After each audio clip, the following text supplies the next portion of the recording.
Con motivo de la veda por la consulta popular, ¿el INE le ha notificado a razón de su gira algo que haya violentado, alguna llamada de atención? Lo pregunto por pues las actividades que realiza y preguntar también si van a continuar las giras de manera abierta o va a continuarlas realizando de manera cerrada. Esa sería la pregunta primera. Bueno, no vamos a hacer giras abiertas hasta que se lleve a cabo la consulta, porque no es fácil separar lo que es informativo de lo que pueda interpretarse como cuestión política. De todas formas, nosotros vamos a ser respetuosos, no vamos a hablar del tema durante todo este tiempo y decidimos no llevar a cabo reuniones abiertas. Pero tenemos que recorrer el país y seguir adelante, recogiendo los sentimientos de la gente y supervisando el avance de las obras, de los programas. Es muy importante ir a los pueblos. Voy a Ometepec antier y me dice el dueño de la gasolinera: aquí tenemos un problema porque se va mucho la luz. Y me llamó la atención porque como ando por todo el país no había recibido quejas en ese sentido. Y desde Ometepec le hablé al director de la Comisión Federal de Electricidad y ya me envió un informe y ya se va a atender el asunto. Y así el recorrido sirve para recoger peticiones, demandas, que la gente no se sienta sola, abandonada, que el gobierno sea itinerante, que el gobierno de la República no solo tenga como sede el Palacio Nacional, sino que pueda estar como lo hicimos en Ayutla, que pueda estar en Metlatono, que voy a ir próximamente, en todos los pueblos, todas las regiones de Guerrero. Ya estuvimos en Chilapa, vamos a ir también a la Tierra Caliente, vamos a ir a la Costa Grande, pero la próxima semana vamos a hacer un recorrido en Veracruz y voy a estar en Chihuahua posteriormente. Entonces, independientemente de la veda y de no hacer los actos abiertos, sí me entero de todo lo que está pasando. No necesito a los del CISEN, que ya no están, no necesito tener espías, la gente me informa, sé lo que está pasando en todo México. Además, diariamente nos reunimos de 6 a 7 de la mañana para saber lo que sucede en el país, para que se termine de una vez y para siempre el fraude electoral. Ya avanzamos en esta pasada elección. Por primera vez en mucho tiempo no hubo una elección de Estado del presidente de la República. El gobierno federal no intervinieron en las elecciones. No se usó el presupuesto público, pero todavía falta. Y sobre todo hay que reducir el costo de las elecciones, porque es mucho lo que cuesta. Es el aparato electoral más costoso del mundo, el del INE. Costaron estas elecciones en general 20,000 millones de pesos. No todo es INE, la mitad tiene que ver con los partidos, pues también hay que reducir las participaciones, las prerrogativas a los partidos. Eso lo voy a proponer. No va a estar fácil, pero ya saben que a mí me interesa y me importa mucho que estas cosas se planteen y que los ciudadanos se enteren. Pero en esencia son tres, básicamente. ¿Política neoliberal?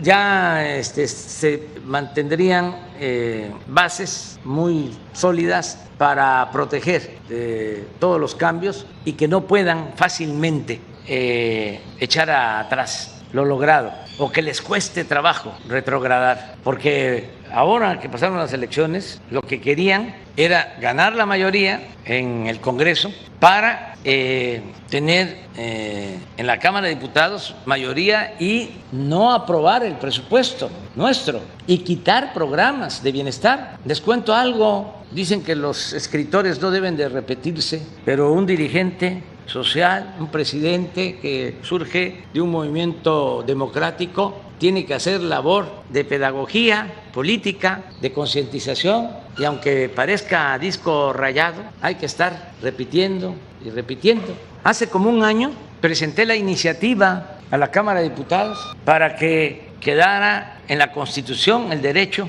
de los adultos mayores a recibir la pensión y a darle pensión a niñas y a niños con discapacidad y a darle becas a los estudiantes pobres y que la atención médica y los medicamentos fueran gratuitos. Pues ¿saben qué pasó hace un año en la Cámara de Diputados? Que el partido más conservador de México,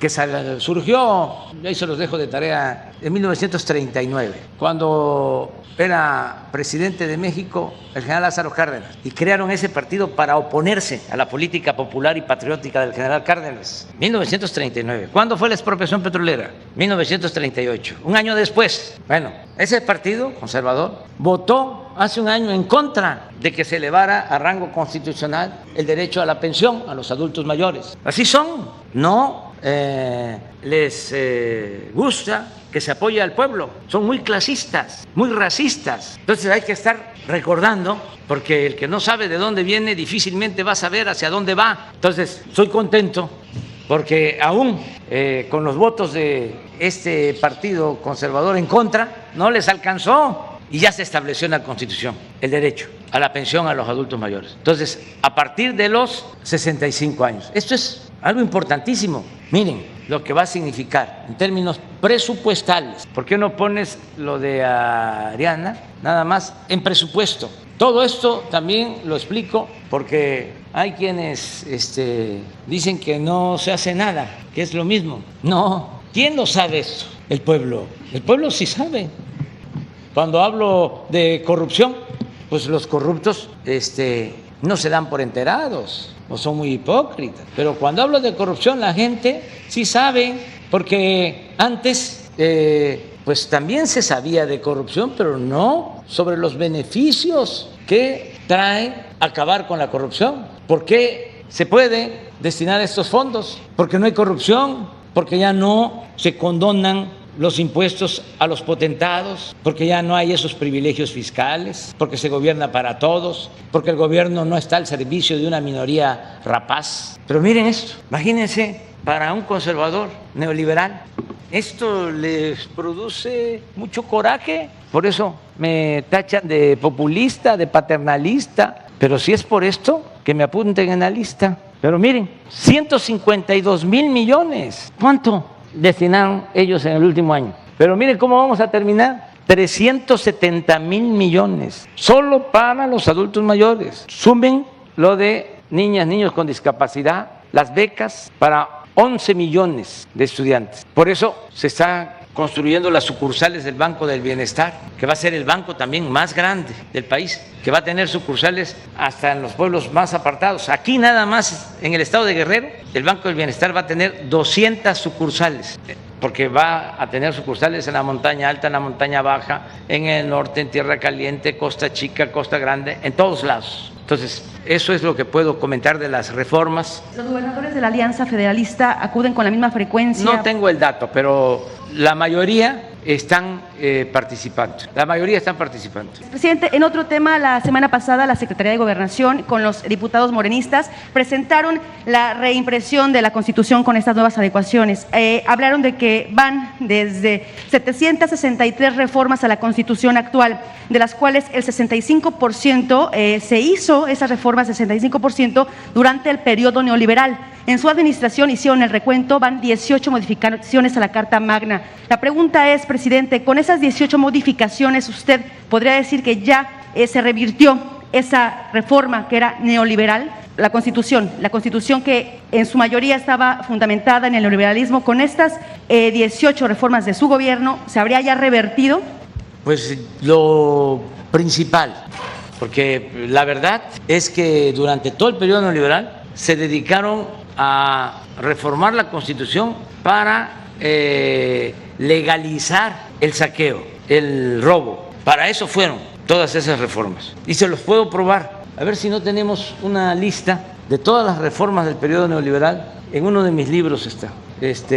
Creo que en la salida, de cómo fueron ajustando el marco constitucional, el marco legal, para llevar a cabo el saqueo de los bienes de la nación. Desde Salinas hasta el último gobierno neoliberal. Hay una relación. Ahí vienen los aumentos de impuestos, la llamada reforma fiscal, desde luego, la entrega de los bancos y de las empresas públicas, porque se modificó la Constitución en el gobierno de Salinas, le llaman a eso desincorporación de bienes públicos. Se modificó la Constitución para eso. Se modificó la Constitución en lo laboral para la famosa subcontratación o outsourcing, para poder contratar a trabajadores por hora y despedirlos sin garantizarles derechos laborales. Se modificó la Constitución para privatizar la industria eléctrica,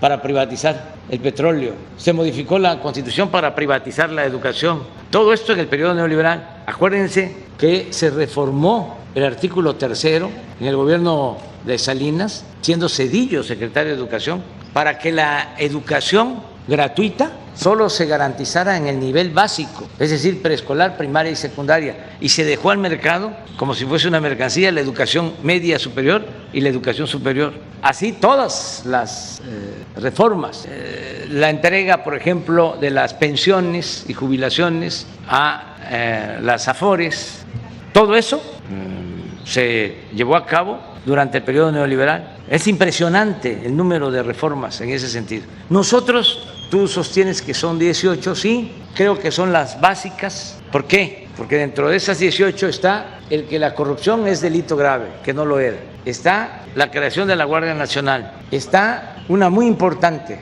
la prohibición a que se condonen impuestos a las grandes empresas que no pagaban impuestos. Esa era una gran injusticia. Imagínense todo el pueblo pagando impuestos y los potentados no pagaban. En los 2 últimos sexenios anteriores al nuestro, se les condonaron a los grandes cerca de 400,000 millones de pesos de impuestos. Eso ya se terminó. Es también delito grave el huachicol.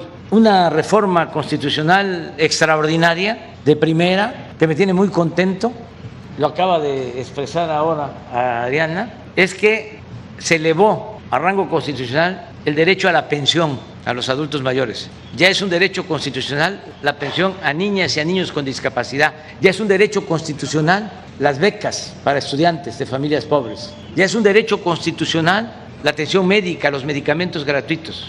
Además, está en la Constitución establecido que para cumplir con estos derechos no pueden disminuirse los presupuestos de un año a otro. Es decir, cada año tiene que haber más presupuesto, lo que estamos aquí señalando con adultos mayores, esté quien esté en el gobierno.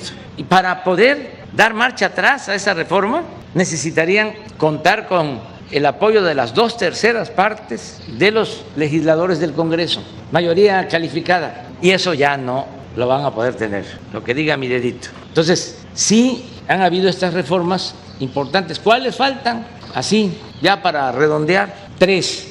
Una, para que se fortalezca la Comisión Federal de Electricidad, porque la querían destruir a la Comisión Federal de Electricidad, dándole toda la preferencia a las empresas privadas de generación de energía eléctrica, sobre todo a las empresas extranjeras y en especial a las empresas españolas. Entonces, se requiere fortalecer a la Comisión Federal de Electricidad y no darle la preferencia a las empresas particulares. La Comisión Federal de Electricidad, como Pemex, son empresas de interés público. La Comisión Federal de Electricidad no tiene fines de lucro y se le tiene que apoyar para que no aumente el precio de la luz, porque las empresas particulares van sobre la ganancia, les importa el lucro. Entonces tenemos que proteger a la Comisión Federal de Electricidad porque iba en picada. Ya las empresas particulares estaban vendiendo el 65% de la energía que consumimos en el país y la Comisión Federal solo el 35%, y se tiene que pagar esa energía a los particulares con subsidio. Y lo más reprobable, las grandes corporaciones pagan proporcionalmente menos luz, menos por la luz, tarifas más bajas que lo que pagan los usuarios. Una familia de clase media o del sector o de la clase popular. Entonces, todo eso lo queremos corregir con esta reforma. La segunda es la que tiene que ver con la Guardia Nacional, que no quiero que pase lo que sucedió con la Policía Federal, que se echó a perder porque se corrompió, no se procuró que fuese una corporación con disciplina, con profesionalismo. Nada más piensen ustedes que en el tiempo que estuvo la Policía Federal nunca hicieron un cuartel. Mandaban a los policías federales a operativos y vivían en hoteles o en campamentos. Ahora no. Ahora se están construyendo instalaciones. Aquí se habló de 9 instalaciones, ya 4 cuarteles terminados de la Guardia Nacional, 3 en proceso y 2 más que se van a construir, y va a aumentar la presencia de la Guardia Nacional. Son ahora en el país 100,000 elementos de la Guardia Nacional. Entonces, es una institución que se ha venido construyendo en 2 años, se está consolidando, ya la gente pide la Guardia Nacional, pide que haya Guardia Nacional en todos lados, y el propósito es que estén en todo el país cuidando al pueblo, pero queremos que queden adscritas, que queden en la Secretaría de la Defensa Nacional, que la Guardia Nacional dependa de la Secretaría de la Defensa. Y eso va a requerir una reforma constitucional, porque si dejamos a la Guardia Nacional dependiendo de la Secretaría de la Defensa, tenemos la garantía de que no se va a podrir, como sucedió con la Policía Federal. Entonces, esa es una segunda reforma en su momento.